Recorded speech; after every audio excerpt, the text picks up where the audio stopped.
That is really strange. We're going to be taking a break to fix our sound here, so bear with me. That is really fucking strange.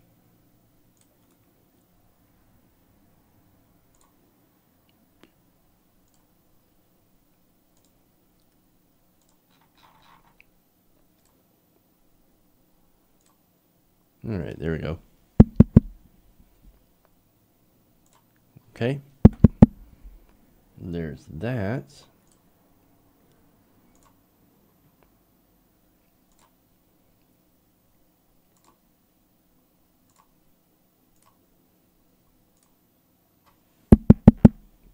There we go.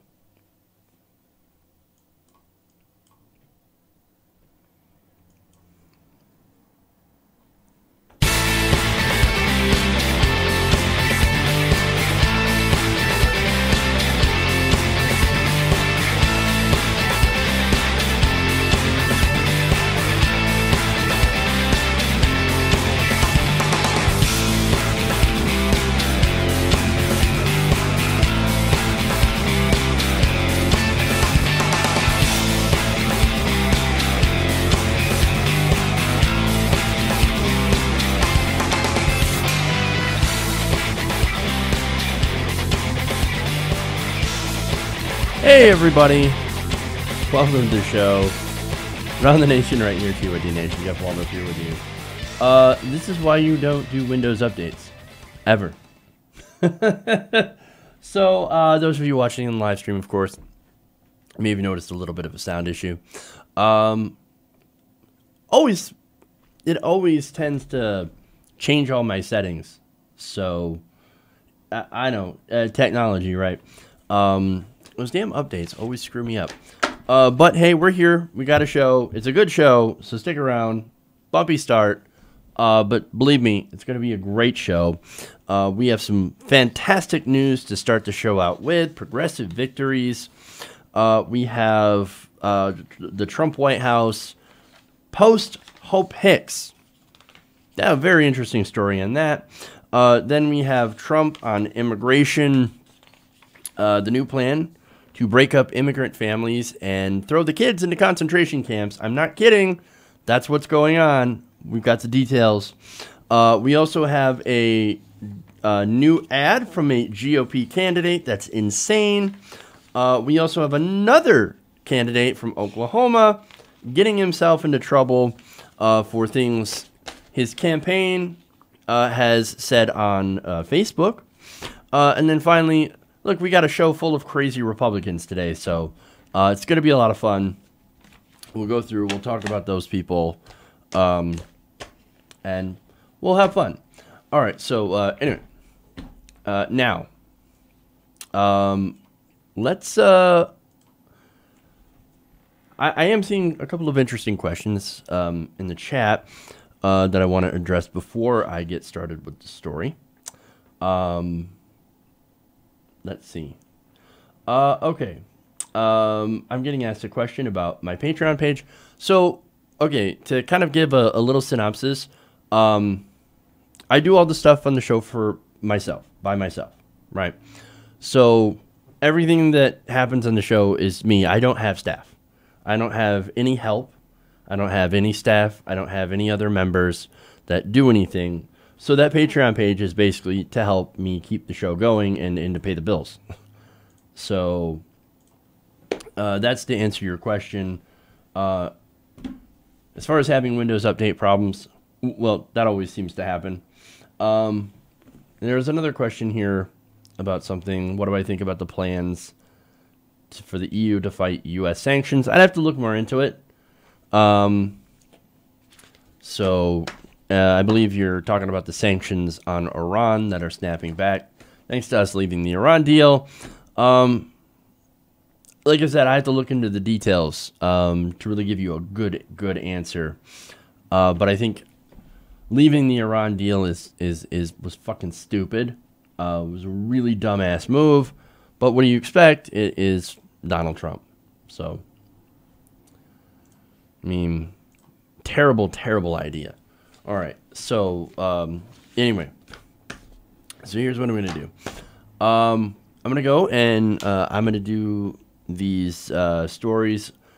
We're gonna talk first about the good news that we had. We had a little bit of an election yesterday, so I'm gonna get into that. But before we do, remind everybody that you can help the show a couple of different ways. One, you can help the show by using the Super Chat. So Super Chat allows me to read your comments or questions or suggestions or whatever, and it also helps fund the show.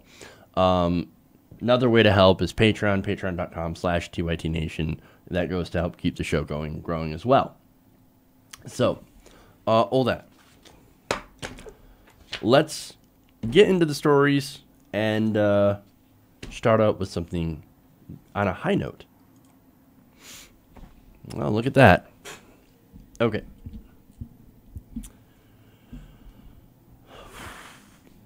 So we had some primary elections yesterday, and it turned out to be a pretty good day for progressives. 4 Democratic candidates, according to The Hill, backed by the DSA, that's the Democratic Socialists of America, have won their primary elections for legislative seats in Pennsylvania. Now, let me go through some of these candidates. There were a couple in the Pittsburgh area. 2 of them named Summer Lee and Sarah Inamorato. Now, these are Democrats. These are millennial Democrats, very young people that ran for office, and they won. They won their primaries for State House Districts 34 and 21. Now, these 2 ran against establishment state representatives Paul and Dom Costa. Now, those 2 are cousins. They're old school. These are baby boomers. Been in politics a very, very long time. Very centrist, more, I guess, center-right candidates from a very big, or I should say a very established family. So this is a big victory against people who are well inside the Democratic Party machine. Awesome. Now, these 2 particular races are actually really important because these are races where there is no Republican opponent. Republicans don't run people in these areas because they get destroyed. So why not vote for a progressive? So that's what these 2 candidates came in and they said, look, this is already a safe blue district, so you don't have to worry about, oh, but if you, if the progressive wins the primary, then what if the Republican wins because we went too far left? You don't have to worry about that. And I think that's a ridiculous argument to begin with. But no, this is a safe blue district. And these progressives said, you know what? I'm going to come in and we're going to run a great race. We're going to run on Medicare for all. We're going to run on a $15 minimum wage. And we're going to see how we do. And guess what? It turns out that the voters in Pennsylvania's 34th and 21st district said, I'm in with those ideas. I love those ideas. Let's go. Let's go to the left. Let's put in progressives and who actually serve the people. So I absolutely love that. Now, there's more. In Philadelphia, Democrats Elizabeth Fielder and Kristen Seal won legislative primaries for House Districts 184 and 168. Now, one of those candidates does not have a GOP opponent. That is Elizabeth Fielder. So she's going to go on and she's going to be able to run unopposed for that seat. That's awesome. Now, Seal does have an opponent. She'll be taking on Representative Christopher Quinn. Now, it's really important. These DSA candidates, these are all women. They're women of color that are running for these seats that have ran as progressives, and they have won. They have replaced pretty much all white men. So anybody who says that, the extreme left, the Bernie bros, they're all white men with their brocialists, that's completely wrong.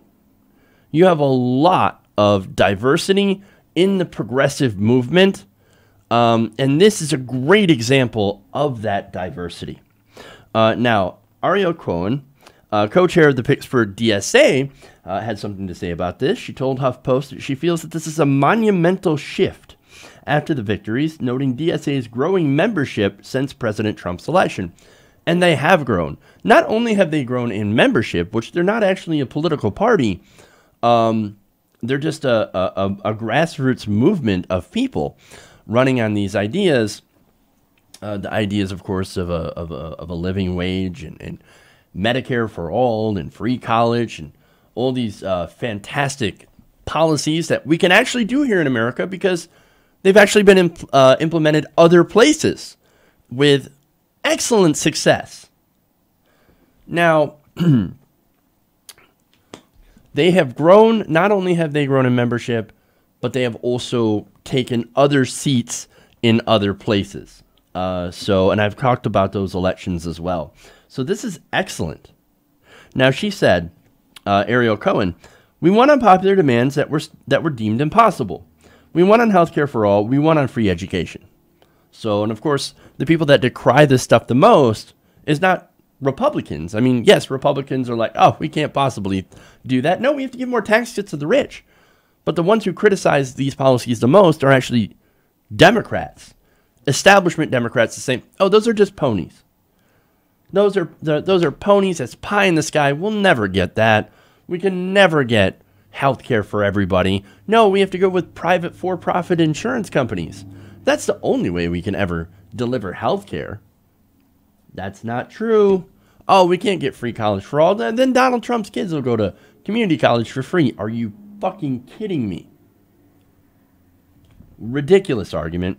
But that's pretty much all they have are ridiculous, nonsensical arguments against these policies that are incredibly popular. And yes, they actually will work when implemented. Now,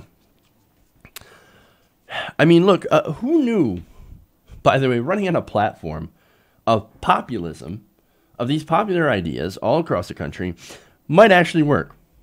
Oh, right, everybody except for the Democratic Party, who basically, look, the Democratic Party, the Democratic leadership, I should say, they're basically paid to lose. And if they win, of course, then they're paid to say, what could we do? We had to work through the Republicans, or we had to let the Republicans win. I mean, what could we do? Bipartisanship. The American people want us to be more centrist. They want us to work with Trump and the Republicans to do horrible policies. No, actually, people want good policy. And people in the DSA and progressives, they're the ones that are actually out there presenting and saying, yes, we can have these policies if we fight for it. That's why they're winning. These women are progressive fighters, and I couldn't be more proud. Now, there's more good news. Bernie-backed progressive John Fetterman also just became the first primary challenger in modern Pennsylvania history to oust a sitting lieutenant governor. That's amazing. Now, his opponent, of course, is an establishment figure, Mike Stack. Now, Stack was crushed in this election. 40% of the vote, over 40%, went to Fetterman. Stack got about half of that. Now, look, it was a crowded race, but overwhelmingly, the favorite was John Fetterman. Now, these are amazing wins from some amazing candidates. Look, guys, we are making progress. We are having an impact. I know there's a lot of people that are like, no, it's not going to work. We can't run as Democrats and actually win in places and change the party. But we can. It starts from the bottom. It starts from these local races. You take over the local Democratic parties. You fill them with progressives. And then you work your way up to the national parties and you take that over. It's not about working with the centrists. It's not about trying to play nice with the establishment. It's about overthrowing the establishment and replacing it with a progressive movement. That's what it's all about. Again, I am incredibly proud of these candidates. They put in so much time. They worked incredibly hard. And now a lot of them get to go on to a general election matchup. And others, look, as I said before, they don't have a general election opponent, which means they can immediately start and they can start trying to implement a real progressive vision. So huge victories and huge props for the DSA, huge props for progressives in general. And the lesson that I take from this is let's keep up the fight. Let's show the establishment that they have real good reason to be afraid. Okay. I love good news. I love when good progressives win. Okay. Now, before I get into the next story, I want to read a super chat here. This is from, hold, just a minute. LL says, Washington Post is reporting most of the protesters killed this week by Israeli fire along the border with Gaza were members of Hamas. What? No. Would that include the man with no legs that was shot and killed? Would that include the baby that died from inhalation of tear gas? Were those members of Hamas? You've got to be kidding me. No, you talk to people on the ground. These people were overwhelming. There were 40,000 people there. They were 700 meters away from the border. That's an incredibly far distance from the border, and they were shot by Israeli sniper fire.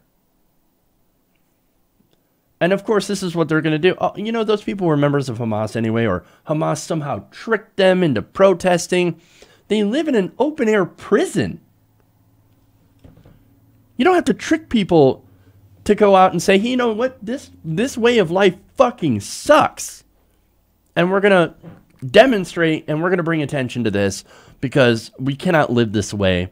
They get 4 hours of electricity a day. They hardly have any clean water. There's youth unemployment that's around 45%. There's a lot of angry people there, and I can understand why. And they're kept in these borders. It is an open-air prison, as I said, that they cannot get out of. What do you expect them to do? And whenever they get together and they decide, we're going to do a peaceful protest, which the majority of it was peaceful, they still get shot. They still get killed. This is an occupation. It is an illegal occupation under international law. And so I don't believe at all what the Washington Post was saying about that. What's happening there is absolutely gross. And it needs to stop. Okay. 7 football fields away. That's how far that was. You see pictures of people with rocks and Molotov cocktails. You think somebody can throw a rock 7 football fields away? You've got to be mental. Hamas or not, you can't throw a rock that far and injure an Israeli soldier. In fact, you know how many Israelis died? 0. Do I want to see Israelis die? Of course not. But I also don't want to see Palestinians get gunned down from 700 meters away. Jesus. Okay. Anyway, there's nothing more frustrating than watching this massacre unfold. All right. So let's go to the White House meltdown. And thank you, by the way, Elwell, for that. I appreciate that. All right. Now, let's have a little fun. Now, it's been a couple of months since Trump whisperer Hope Hicks resigned from the White House over the Rob Porter scandal. I know it feels like that happened forever ago, but with the way that the news cycle works, it actually hasn't been that long. It just feels that long. Now, other reasons, of course, she decided to resign. It was fallout from Trump-Russia. and what she called the mean-spiritedness of Washington politics. You didn't know politics was dirty? Politics is the most dirty thing that you can get into. Now, Hicks, of course, was incredibly close to President Trump, maybe in some ways too close. At least that's where the rumor was. But she was very close to him. She was the Trump whisperer. She understood him. She knew how to calm him down. And in return was a very close aide and confidant. So now, how's the White House getting along without Hope Hicks's calming influence? Well, apparently not very well. In fact, let's get into the details here. According to the Daily Beast, Hicks's departure left a leadership vacuum in the West Wing that is yet to be filled. Well, okay, I understand that. And her position itself was also, or it continues to be empty. So there's nobody in there doing Hope Hicks' job. Then again, she wasn't really qualified to do the job that she was assigned and was really only there to de-stress or help Donald Trump calm him down when he flips out. Now, they characterize that quest, the Daily Beast does, to replace her as filled with, quote, internal drama and knife fighting. Well, that's something I would love to see. But not a literal knife fight, although, again, that would be fun to see. I'm kidding. No violence. I'm not into that. But look, this internal drama happens to be between the two leading contenders to succeed Hicks in what her official job title was. Again, nobody's going to take over as the Trump whisperer. Now, this is White House Strategic Communications Director Mercedes Schlapp and Treasury Department Public Affairs Chief Tony Saya. Now, they're fighting over this job, and that fight has split staffers into two competing camps. Both happen to be armed with embarrassing leaks about the other side and about the administration.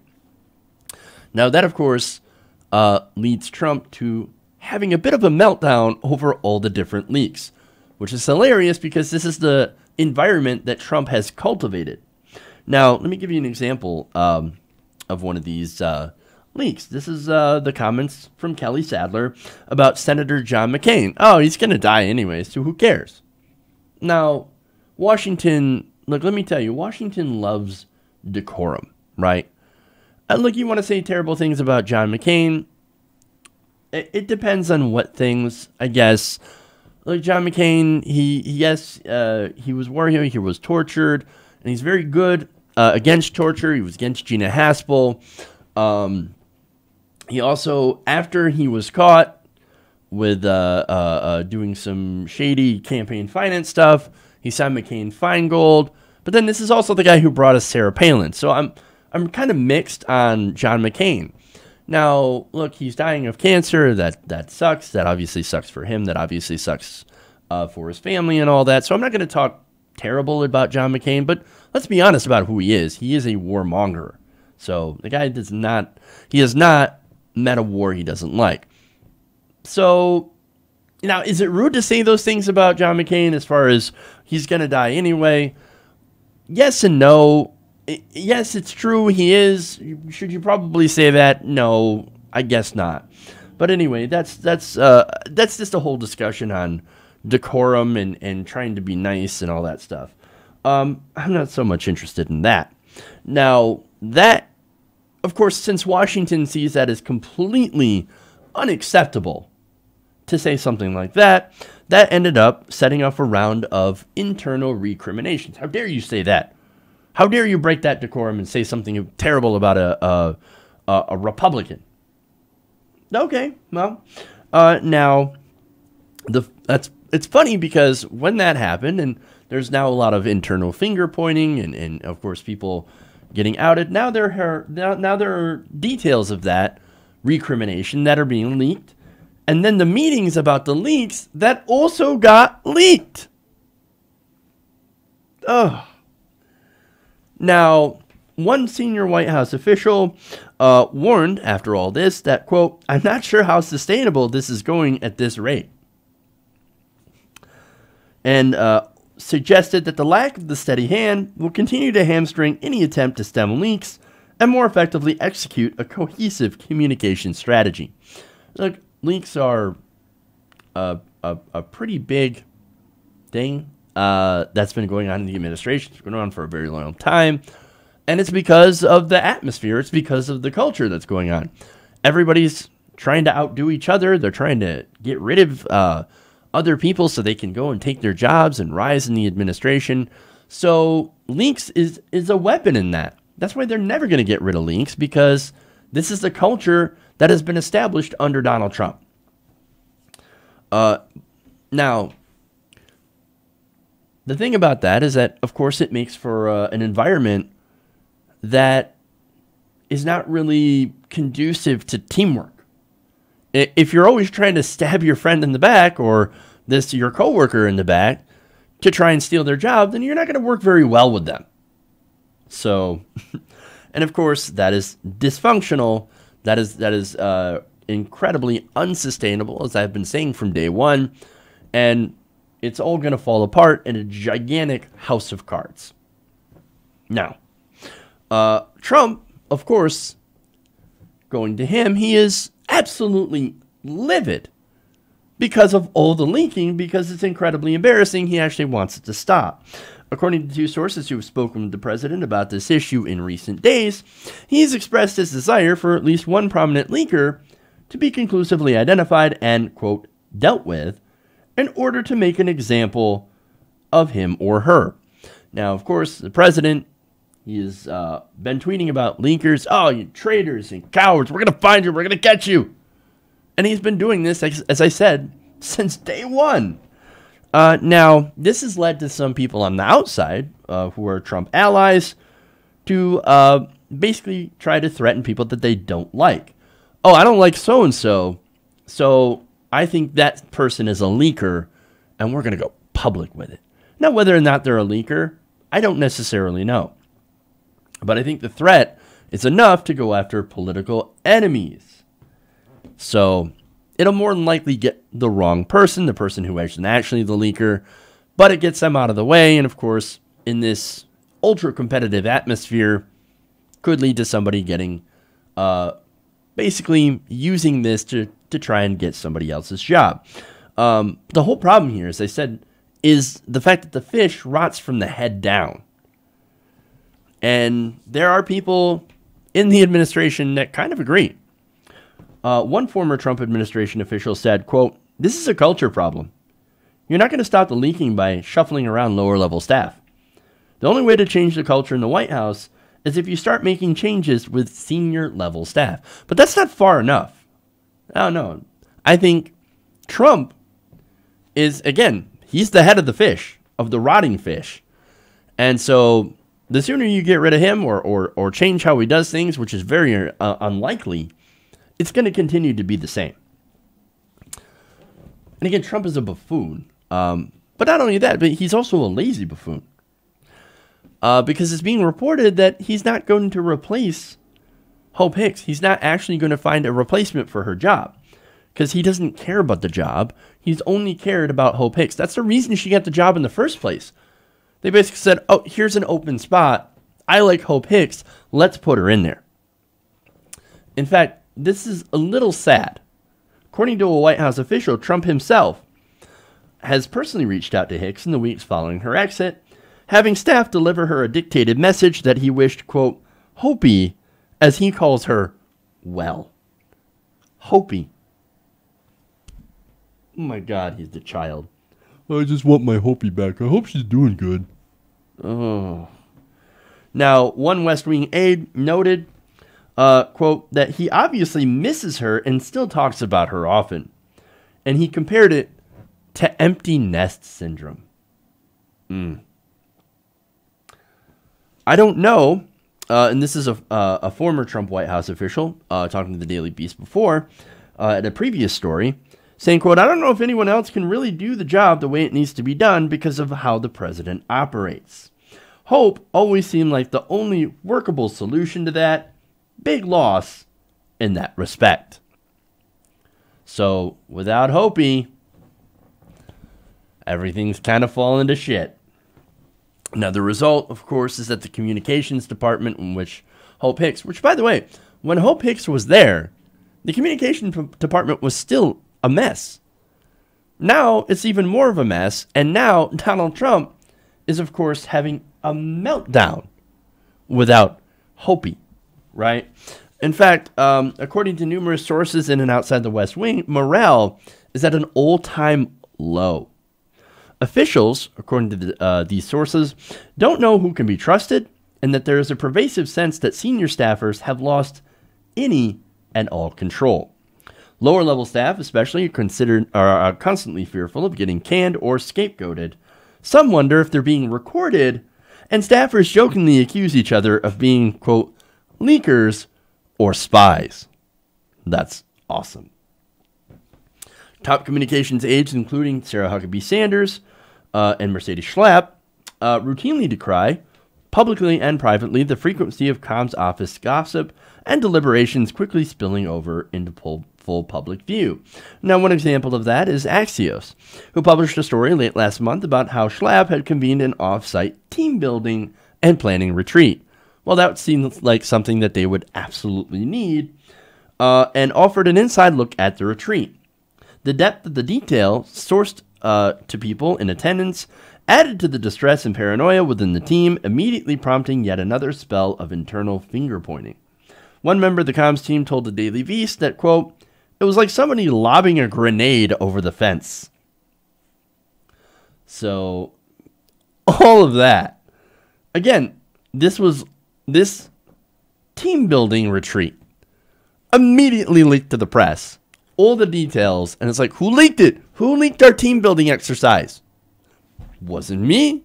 Wasn't it? No, wasn't me. Nope, I didn't do it. Awesome. Now look, overall point here, does this look like an administration that knows what they're doing? Does this look like an administration that's going to make America great again? That's working wonderfully together? No, of course not. You would have to be mental to believe that. And I go back to what I've been saying, unsustainable. That is the word, and that is exactly what is going on. The situation is unsustainable. I mean, look, do you think Trump, in his management style, do you think it works in government? No, it doesn't. Oh, but we need a businessman to run the government like a business. Well, Trump's running it like his business, but you've seen a lot of the businesses that Trump has ran. He has ran them straight into the ground. And that's exactly what he's doing with the government as well. He can't even unite his White House. You think he's going to unite the country? Come on, dude. No, but in reality, it was never about that. It was never about making America great. This is always about making Donald Trump richer. Because in reality, he's not even all that rich. This was always about fame. This was always about ratings. This was also always about money. His White House is an absolute failure. And so will his presidency be remembered as. Okay.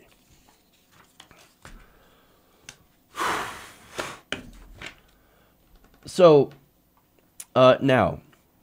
Oh, awesome. Okay.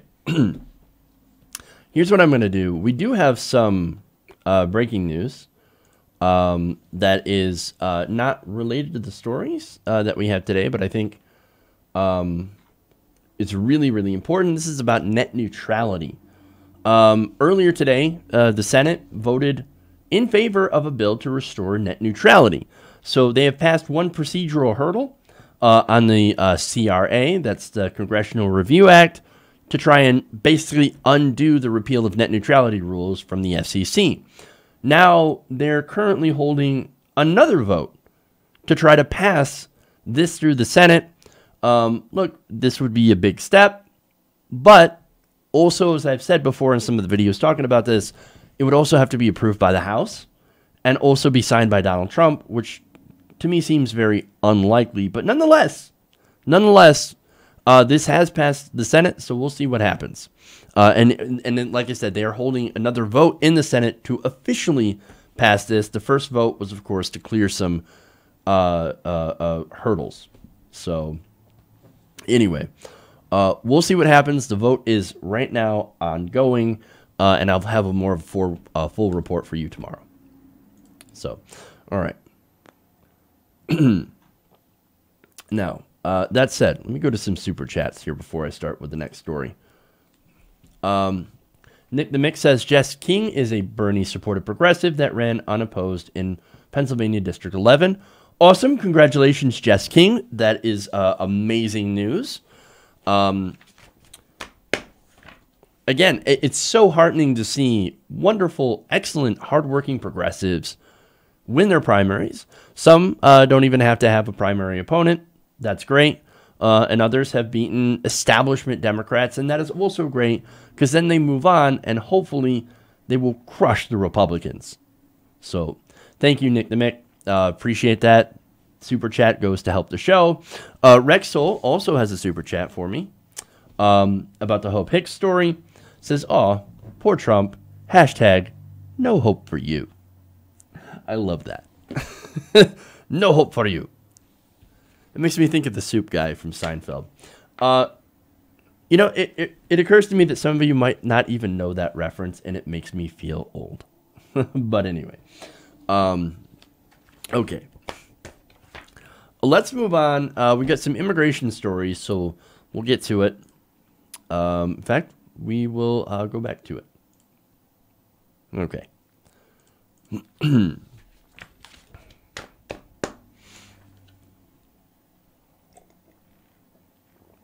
All right. Now, the Trump administration is continuing on its promise to crack down on illegal immigration. Now, one example of this, and some of the ways that they're doing it, is pretty draconian. But hey, that's what they promised, right? Now, the newest news to come out of that is what Donald Trump is doing, and it relates to an earlier decision by Jeff Sessions. Now, Sessions came out with a plan to basically, not to really sugarcoat it, but basically he's going to rip families apart if they are caught crossing the southern border. Now, he said in a speech last week that, quote, "If you're smuggling a child, then we're going to prosecute you, and that child will be separated from you, probably as required by law." Now, wait a minute. Smuggling a child? What is this? No, this is somebody who's basically, these are refugees, essentially, from mostly Central America that are fleeing violence and death, drug gangs and stuff like that. But no, we're going to call it smuggling to make it sound really bad. Okay, well, that's what they're doing. Now, Sessions added, "If you don't want your child separated, then don't bring them across the border illegally. It's not our fault that somebody does that. I mean, look, all we're doing is we're taking your kids away. If you didn't want that, you should have been born here, and you should have been rich so that you can pay us off to enter the country." That's essentially what he's saying. Or, of course, look, a lot of Republicans go, but you just need to come in the legal way. You need to come in the right way. Okay, well, maybe we should address our broken immigration system then. It can take up to 30 years to successfully become an American citizen. And look, that is incredibly broken. And from these, and for these people that are running from violence and drug gangs and death in their home countries, like, for example, in Honduras, which is the murder capital of the world, well, good luck not getting murdered if you're sent back to that country. Oh, but don't worry, you're in line at least. You're in line for America. Oh, looks like you're dead. Now I guess we have an empty place in line now. It's gross. Now, if that's not bad enough, now they're breaking up their, since they're breaking up the families, now they're going to send the kids to military camp. I'm not kidding. And not just military camp, but military detention. Now, according to an email notification sent to Pentagon staffers, the Department of Health and Human Services, the HHS, will make site visits at 4 military installations in Texas and Arkansas during the next couple of weeks to evaluate their suitability to, quote, shelter children. Shelter. I love how they're putting an Orwellian twist on this. No, we're just going to go to these military bases and we're going to shelter the children in them. So, understand, these are children of, people who are foreign born, of course. They're going to take those children, they're going to separate them from their families, from their parents, and they're going to stick them in a military camp. God, why does that sound familiar? Who's done that before? Separating families and putting them in camps, interning them with people such as themselves away from everyone else, and they claim it's for their own safety. What has that happened before in this country? I can't remember, but it sounds so familiar. No, in reality, that's what we're doing. These are internment camps for kids. It's gross. Now, Trump officials say that, look, we don't have a choice. Look at all the people that are coming across the border illegally. In fact, they say that there's a lot of Central Americans that are seeking asylum, and we gotta put a stop to that for some reason.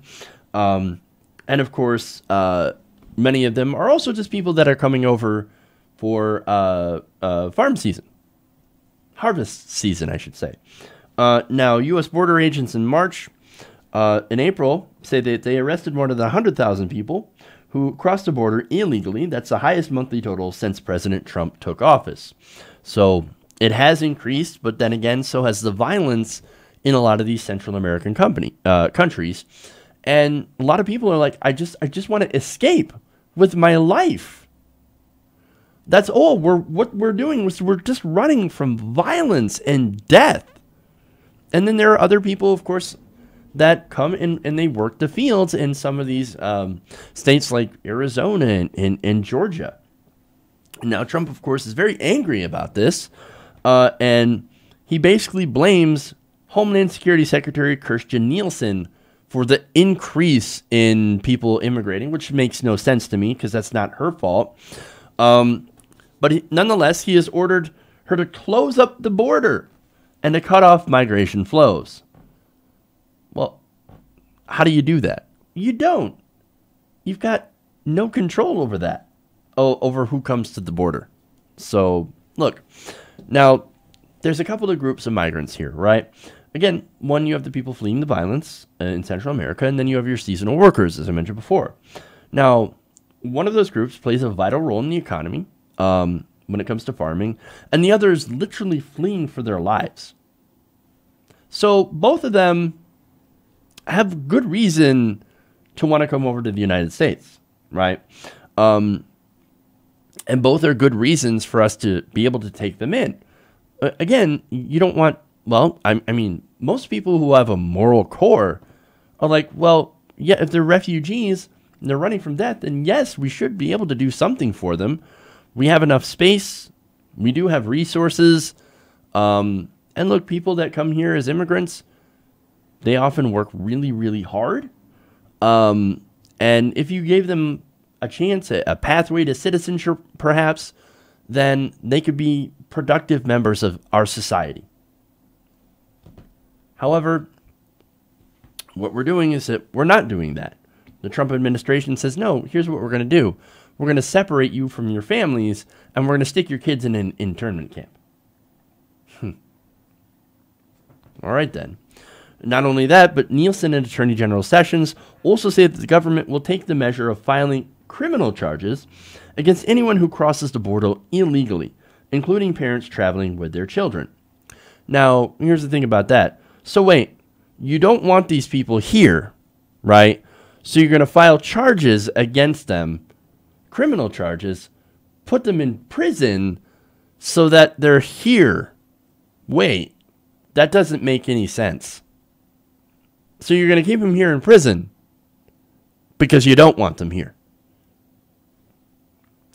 Look, in reality, this is a way, of course, to fill up for-profit prisons.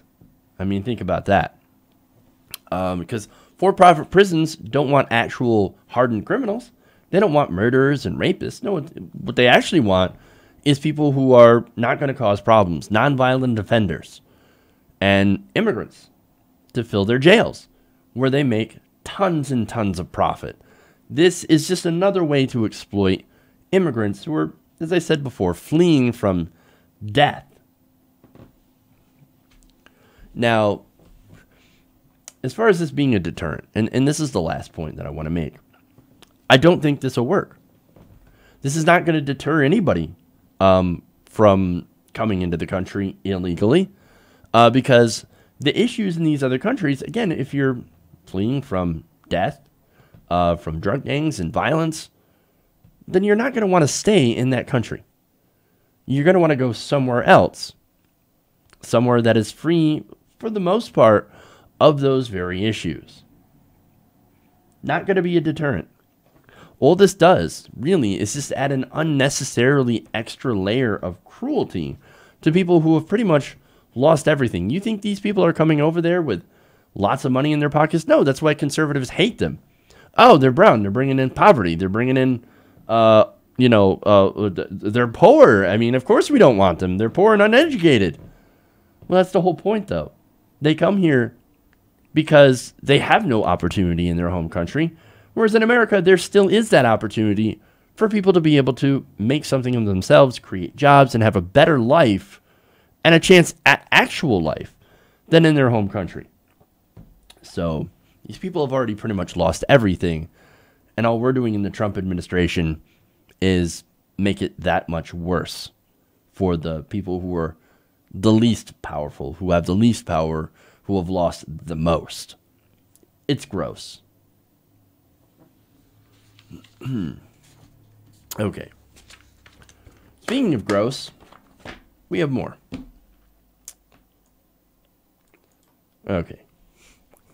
Before I get to that, I want to read the super chat here from Peter, who asks the question, how much wood could a woodchuck chuck if a woodchuck chuck could chuck wood? I almost said cuck there. Sorry. How much wood could a woodchuck? I don't know. Just strike that from the record. It's a terrible word, by the way. Anyway, I don't know, man. I don't know the answer to that question, but thank you for supporting the show anyway. You can support the show by sending a super chat. That helps out greatly. So thank you, Peter, for the help. Okay, for your support. Okay, let's go to the deportation bus. A lot of shitty Republicans in this segment. Woodcock. Okay. How low can Republicans go? Pretty low, I should say. Now, in an effort to outdo everyone in the scale from 1 to raging asshole, Republican Michael Williams has decided to go in the direction of raging asshole with a new ad featuring what he calls the deportation bus. Let's take a look. Hi, I'm Michael Williams, and boy, do we have some exciting news to you. We have our bus tour ready to go, but it's not going to be one of those pansy political bus tours. We've got the deportation bus. That's right, you heard me, the Michael Williams deportation bus. If you want to find out where we're coming, go to deportationbus.com. We're going to implement my 287G deportation plan that's going to fill this bus with illegals to send them back to where they came from. We're not just going to track them and watch them roam around our state. We're going to put them on this bus and send them home. Go to deportationbus.com and find out where we're going to be. See you there.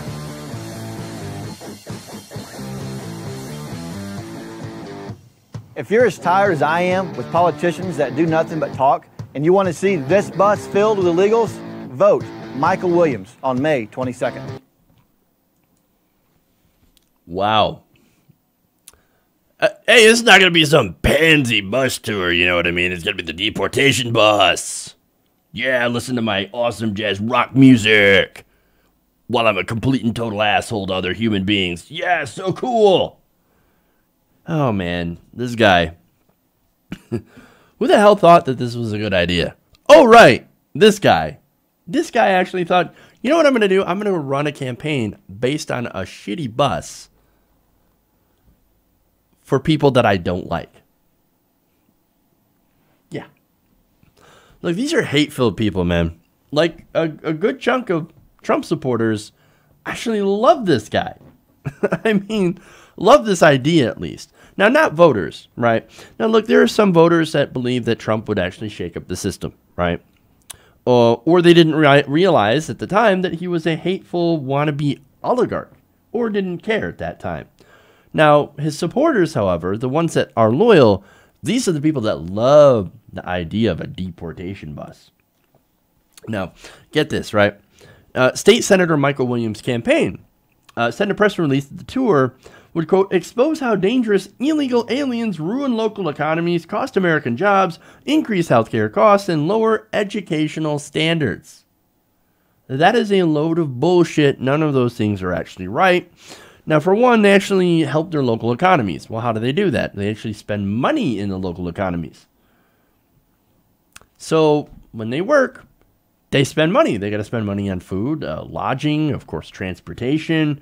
And look, even if they get paid under the table, right, they still pay for those things. But there are a lot of undocumented immigrants that actually they still pay state and local taxes. And they also even pay federal taxes. And they receive nothing from paying into the system. They get nothing back. Now, keeping them out and keeping them from not being able to file as a citizen, or even to give them like a work permit or something where they can pay taxes or a pathway to citizenship, that actually hurts the economy far more. In fact, similar immigration laws passed in 2011 triggered an estimated $140 million in agricultural losses as crops rotted in the field. Now, this is similar to what Georgia has attempted to pass. That, what is it, that 280 something? Whatever he's using to try and justify his support of sending people back across the border with his deportation bus. The labor shortages, which have affected the hotel and restaurant industries, are a consequence of Georgia's immigration enforcement law, HB 87. So, look, the economic impact of basically kicking out all the undocumented immigrants is basically negative. This doesn't mean that there's a new flood of Americans that are willing to do these jobs. No, Americans are not willing to do these jobs. American citizens in the field, I pick strawberries, okay? When I was a teenager, I got a job picking strawberries alongside of what was likely undocumented immigrants. I lasted a week, if that. So, look, I'm not the only one. I didn't go alone. I had a friend with me. We lasted just about that much.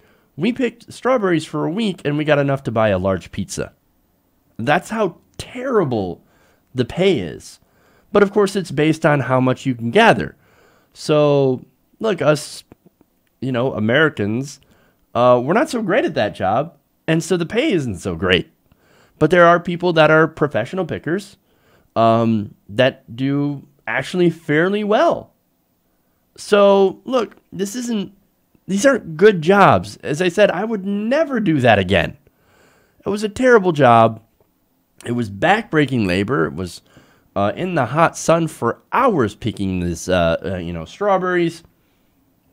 You think other Americans want to do that job? You think this guy wants to go and do that job? Michael Williams? Michael Williams, why don't you go and pick strawberries for a week? Let's see how good you do. Maybe then you realize, oh, right, these jobs are important, and these undocumented immigrants, all they're doing is that they're doing these jobs that we won't do. I doubt, of course, that he will ever go and do that because Michael Williams is a hateful person and likely a coward and very, very ignorant. So, now look, maybe we can actually fix the real problems with Americans not having good enough pay, not having good enough jobs. But we're not going to do it driving around in a ridiculous short bus. Okay? In fact, now there is some good news here. A recent University of Georgia poll found that this guy has very little support. Only 3% of voters in Georgia say that they support Williams. Well, at least we know who those 3% are. They're incredibly ignorant, hateful people. But the rest of Georgia, thankfully, isn't buying this bullshit. At least some good news on that. Okay.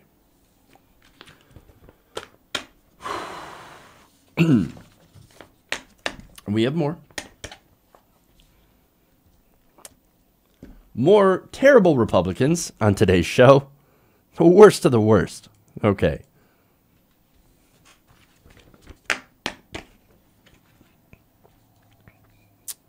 Okay. Now, a recent gubernatorial... I'm sorry. Let's start again.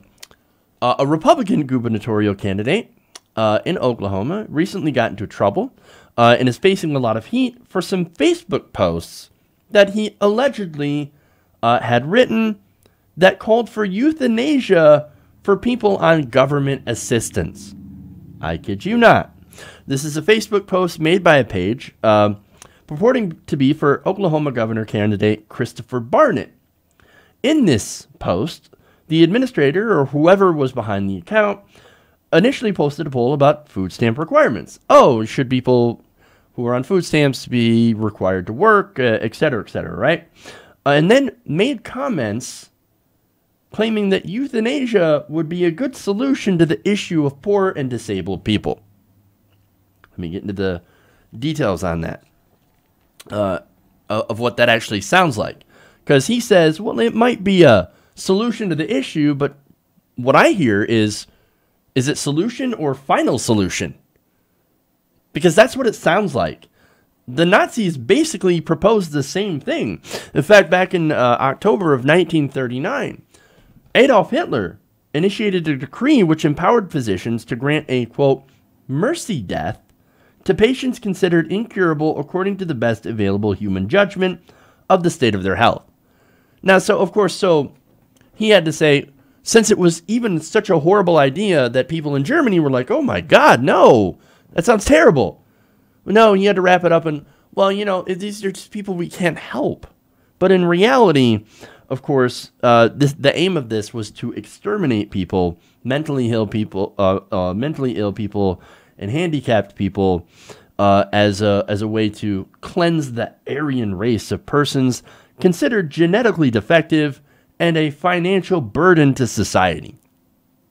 So if you're following that, and if you're thinking, well, that's a good idea because all they are is just a burden on society, then congratulations, you are like Hitler.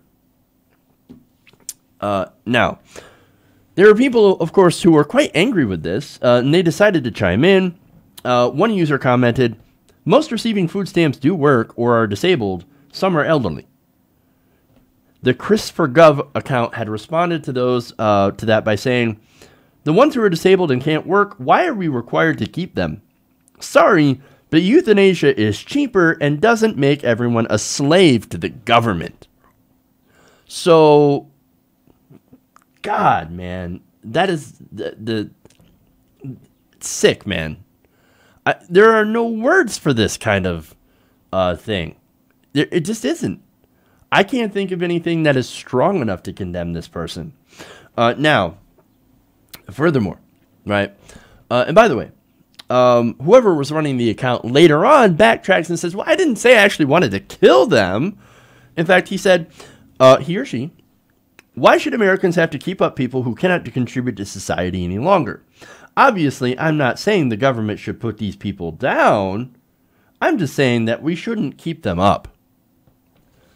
If they can take care of themselves without government assistance, great. If not, let them starve and die. Easy as that. Well, there you have it. If this really is a representative for this guy, well then, that is a sick, sick person. I mean, saying, no, we're just going to let people starve and die. This is supposedly a moral Republican. Now, of course, the comments were later deleted, but before that happened, whoever was behind the account wrote that they stand by the remarks in the thread, and later on wrote that the interaction had been, quote, fun.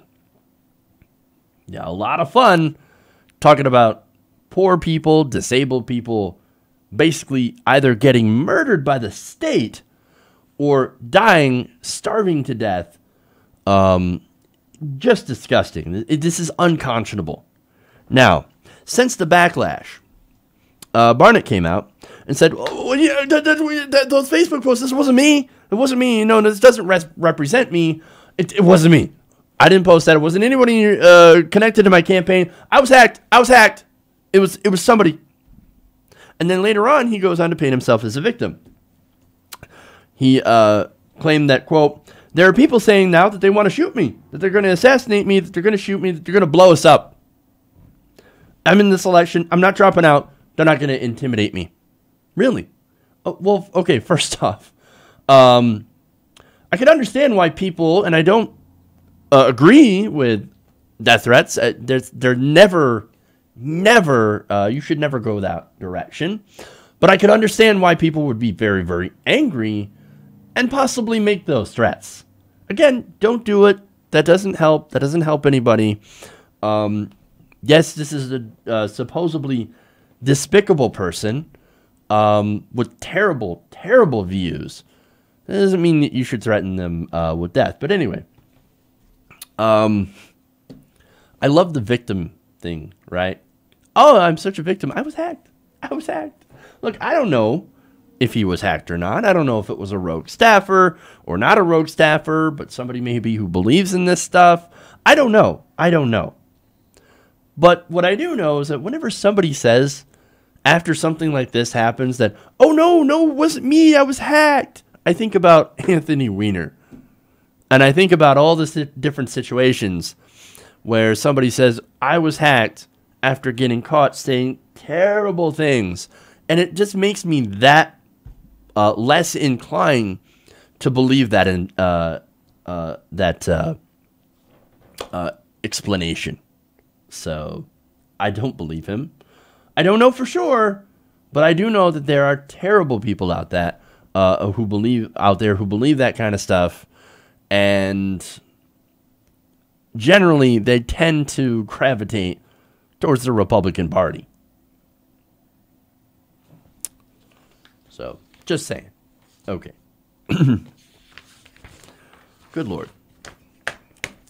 Now, speaking of disgraced Republicans, right? You know what? I think I'll save that story for tomorrow. It's Blake Farenthold. No, you know what? I got to put up a picture real quick that I forgot to put up earlier.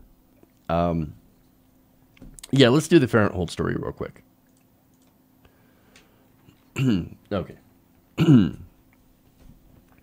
Now, former Texas representative that resigned from Congress over some allegations is back now as a lobbyist to Congress. He's got a brand new job. Now, HuffPost reports that a month after abruptly resigning from Congress in an apparent effort to avoid more fallout from a sexual harassment allegation, former disgraced Representative Blake Farenthold has a new job lobbying his former colleagues on port issues. Oh, this guy, I don't want this guy anywhere near my port. I'm just saying.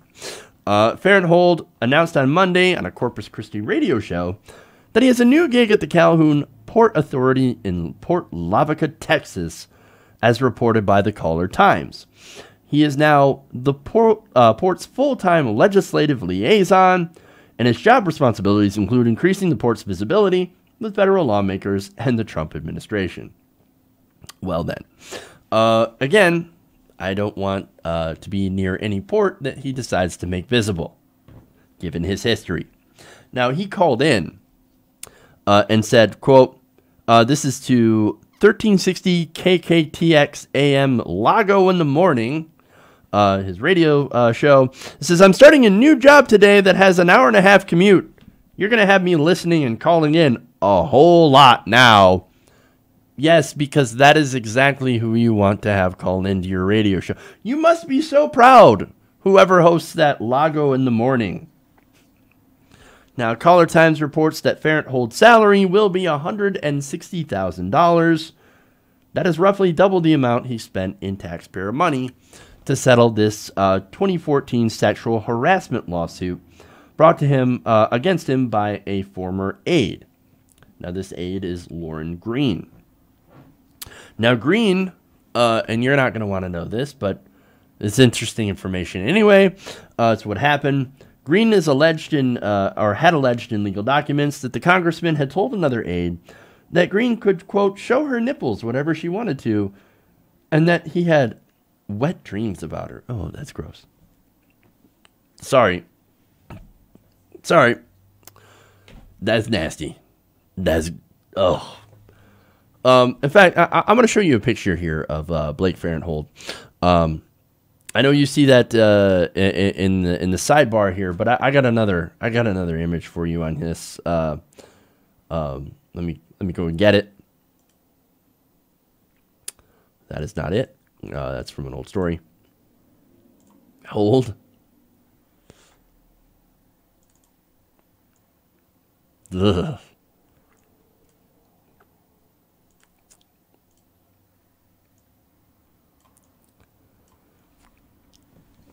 Pajama Boy. Yeah, no. I will pass on that. That, no. Ugh. Ain't nobody want to know anything wet about this guy. Gross.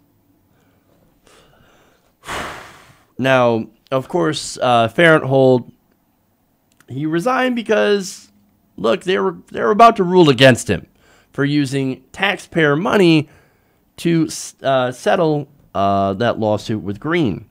Now, he promised, oh, no, I'm going to pay that money back. Everything's going to be fine. Don't worry. They'll get their money back. I didn't mean to spend taxpayer funds on this bullshit. In fact, now he's going back on that and says, you know what? Turns out I'm actually not going to pay that money back. Suckers. I mean, you guys, you elected me. I'm a creep. And yet I used my money to pay off, or I'm sorry, I used your money to pay off my bad behavior. And now I'm not going to give it back. Ha ha. That's Blake Farenthold for you. Now, his official statement to ABC said, I will say this on the record. I have been advised by my attorneys not to repay that money. That's why it hasn't been repaid. Now, why would you not pay that money back? I mean, that's taxpayer money. You used it because of your perviness, because you're a goddamn pervy wanker. That's not your money. Pay it back already. It's not like you're not worth millions of dollars. Which, by the way, this guy's worth millions of dollars. Pajama Boy. Millions of dollars. It's insane. And not only that, but he's getting an annual salary now of $160,000 a year. I would kill for $160,000 a year. I'm not even close. Just pay the money back already. I mean, take some goddamn personal responsibility and pay back what you stole from the taxpayer to cover your ridiculously bad behavior. Just do it already, and then get out of here, because nobody ever wants to see or hear you again. And one more thing about the corruption, right? This is the revolving door 101. Disgraced ex-congressman now being able to go and be a lobbyist. Now, not a lobbyist for a private corporation, of course, because that is illegal, but you can basically skirt the rules by being a lobbyist for a government organization. I'm not exactly sure how that works, but to me it seems like that's something you shouldn't be able to do. But that's just my take on this. But Farenthold, I mean, I think I've had more than enough about this guy, and this is the first story I've ever reported on him, and I hope that it's the last. Okay. Ugh. I am not going to get that picture out of my head. All right. Anyway, so let me see if I have any more super chats. I do not. All right. That's the end of the show today. Thank you for tuning in. Thank you for going around the nation with me today. Oh. Oh, no, you didn't have to do that. Sarah Horton with a super chat says, have my snack money. I don't need it anymore. Yeah, sorry about that. That's my bad. I didn't want to have to do it, but I had to do it. Just so you know what you're dealing with here. So thank you for supporting the show. I appreciate it. Sorry again. I know I just ruined everyone's lunch, including my own. But anyway, thank you for watching. Thank you for supporting the show. Thank you for watching and liking and sharing and all that stuff. So, all right, everybody. Love you guys. And remember, change begins with you.